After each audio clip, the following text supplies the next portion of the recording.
How does social media affect our mental health? Some of the mental health problems that you may suffer from due to a social media addiction are discussing by Infox channel. Peer pressure. Social media use also creates the fear of missing out because you want to do what everyone else is doing.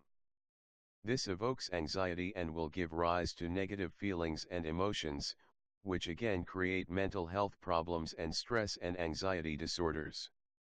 Fatigue and stress.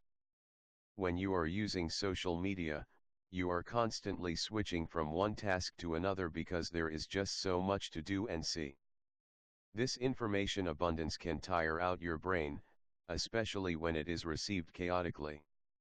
Your brain needs time and room for absorbing the data and processing the information, but multitasking on social media makes your brain work overtime.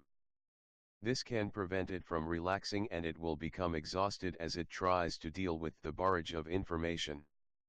Hence, the fatigue puts your mind under a lot of stress and you may not be able to concentrate on anything at all.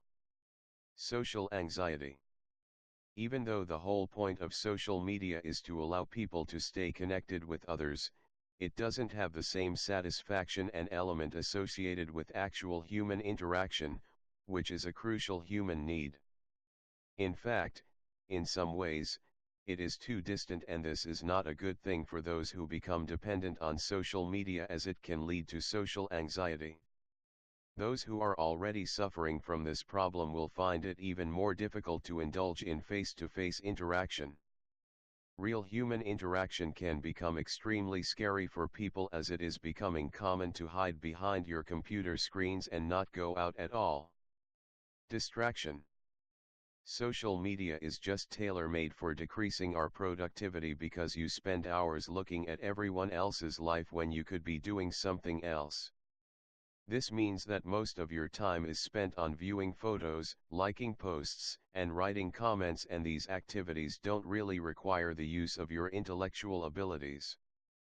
They aren't intellectual at all and distract you from activities that are such as reading, studying informational articles on the internet, etc. Your brain doesn't get enough food for development and your intellectual abilities can decline in this way. Your brain will slow down and not be able to respond quickly in various situations. Insecurity. One of the major problems with social media is that posts typically present an idealized version of what's going on in everyone's life. Usually, what you see isn't actually reality because everyone has their problems and issues. Nevertheless, you end up comparing your own life with that of others and think less of your own. If people in your newsfeed seem to be having a good time, it will make you envious and affect your mood negatively. Research has shown that widespread use of social media can demotivate people, make them aggressive, and cause a decline in confidence. So, are you being adversely affected by social media? Here are some signs to look out for. Low self-esteem. Feeling low when you see other people's images and lifestyle. Envy of others' people lives, wishing your life was like someone else's. Finding social media as your first and only choice of activity done for enjoyment. Not having as many face-to-face conversations with your relatives and friends and feeling disconnected. Being unable to do anything without feeling you need to share it online.